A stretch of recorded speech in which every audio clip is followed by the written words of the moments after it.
Hello there. Would you like to take your SEO to another level? Well, today I'm going to be answering 7 questions about SEO. So go ahead and grab your notepad, grab your pen, grab your paper. Let me set up my notes here for you. And I'm going to be answering 7 questions that'll help you with your SEO for your church website, business website, or ministry website.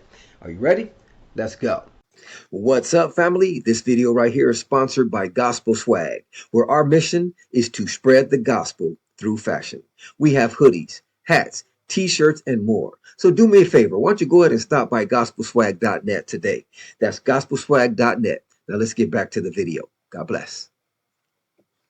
All right, first question is, what is SEO and why does it matter for your website? Let me just get some water. Well, SEO stands for Search Engine Optimization. It's how you help your website show up in Google when people search for things. For example, church near me, how to find a church, whatever people are typing into Google, those are considered keywords. When you optimize your website for those keywords, there's a good chance that your website will show up in Google. And the process of optimizing your website is called search engine optimization. Okay, so if your website is not optimized, it's like building a store in the desert. Nobody will find it. All right, question number 2. How long does it take to see results from SEO? Well, that can vary. It can vary depending on the complexity of your keyword, depending on the competitiveness of your keyword, I should say. Also, I would say you want to give it about 3 to 6 months. Okay, SEO is a long-term process. It's like planting seed. You don't see the results overnight, but once you start bearing fruit, it constantly is going to be able to bear fruit. Okay, so it's a long-term process, so don't get discouraged if you start doing SEO and you don't see results within 3 months or even 6 months. Remember, it's like planting seed. It takes a while for the seed to grow. You just got to keep watering it. Okay, and with consistent effort, your traffic will grow over time. All right, let me go to this next question here. See what we got. What is the difference between on-page and off-page SEO? Well, here's the answer to that. On-page is what you do on your site, like using keywords and writing helpful content, optimizing your meta title, meta description, your social meta title, social meta description, your images. That's on-page SEO. Off-page SEO is what happens off your site, like getting backlinks that link back to your website. Okay, so once again, on-page is what you do to your physical website. Off-page is like getting backlinks from another source that leads to your website. Okay, all right, question number 4. Do I need a blog to rank in Google? Ooh, that's a good question.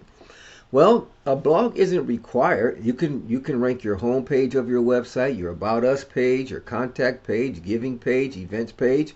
But here's the thing. Each page you ideally want to optimize it for one keyword. So if you have a website of 5 pages, you're pretty much limited to the keywords on those 5 pages. But when you add a blog, you can optimize every blog you write for a different keyword. So it's not necessary to have a blog to show up in Google, but it really helps, okay? Because every blog post is a chance to rank for another keyword. And Google loves fresh content, helpful content, and a blog gives you a space to deliver that, okay? And not only that, I like to look at it like this. Every blog you write is like throwing a fishing line in the ocean. You can optimize it for a different keyword and catch different fish. Okay, because you can use your blog as an evangelism tool. If you start optimizing it for unchurchy words, like a church word to me, like a churchy word to me is church near me, how to find a church. But there's also people searching for words that are not churchy, but you can write blogs about.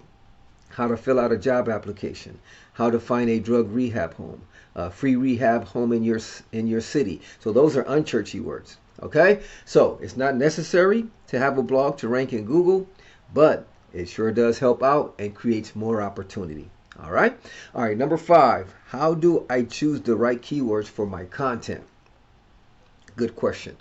Well, you want to start with who's your target audience and what are they searching for. Okay, so whoever your target audience is, if it's young adults, if it's parents, if it's teenagers, if it's gamers, if it's church members, whoever your target, if it's university students, college students, high school students, whoever your target audience is, you want to start with that. And then you want to start trying to find out what keywords is that target audience searching for. Okay, and you can use tools like Google Autocomplete, Answer the Public, or Uber Suggest. You can look for keywords with low competition and high relevance to your topic. Okay, so once again, how do you find your keywords? First, find out who your target audience is and try to find out what they will be typing into search engines. All right, question number 6. What is a meta title and meta description, and why do they matter? Okay. Good question, good question. Well, there are text snippets. The meta title and the meta description are the text snippets that people see in Google. So whenever you go to Google and you type in a keyword, right, and you get results, you're going to see the meta title and the meta description. Sometimes Google might change it up, but pretty much you're going to see your meta title and your meta description. Now, why are these cool? A good meta title and a good meta description can make your link more clickable, which helps you get more traffic. So you want to have a good meta title that catches people's attention, and you also want to have a good meta description. So that's what a meta title is, and a meta description is what shows up in Google when your website ranks in Google. Okay, so that's your meta title, meta description. All right, question number 7, and the last question here. Can I do SEO without paying for expensive tools? The answer is yes.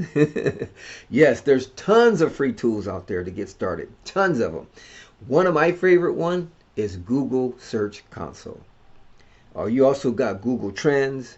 You got even YouTube Search. YouTube Search, when you go to the top and you search at the top, the search bar, YouTube search bar, is powerful. And they're all free. It's like you can even go to YouTube and type in how to find a church, and it will continue. It will automatically complete what people are searching for. You can do the same thing with Google. You go to Google and how to find a church in a, and it'll tell you, it'll complete autocomplete for you. So those are actually keywords that people are typing in.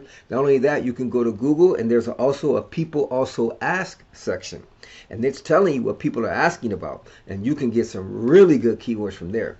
Now, Google Search Console is a whole nother level, and it's free.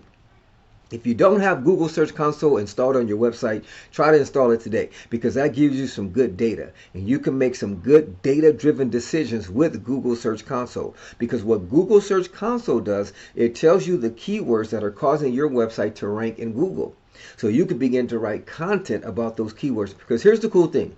Even though you target one keyword with a blog, it may rank for several other keywords. So you can begin to take those other keywords that a blog is ranking for and begin to write content about that. Do videos about that, and do videos, blogs, whatever it may be, more content about keywords that you're ranking for that Google Search Console shows you. Okay, and remember, Google Search Console is free. And the cool thing about Google Search Console, it will even tell you the page that's ranking for certain keywords, which is powerful. Okay, so can you do SEO without paying for expensive tools? Yes, you can. What are some of those tools? Google Search Console, Google Trends, YouTube, the people also ask section in Google. So those are some powerful tools. All right, family. Well, let me see. Boom, boom, boom. Okay, I think that's pretty much it. If you have any questions, go ahead and drop them in the comment section. I would love to assist where I can. If this video has given you any value, do me a favor. Can you like, follow, share, subscribe, however you want to do it. It's your boy, Pastor Dre. God bless.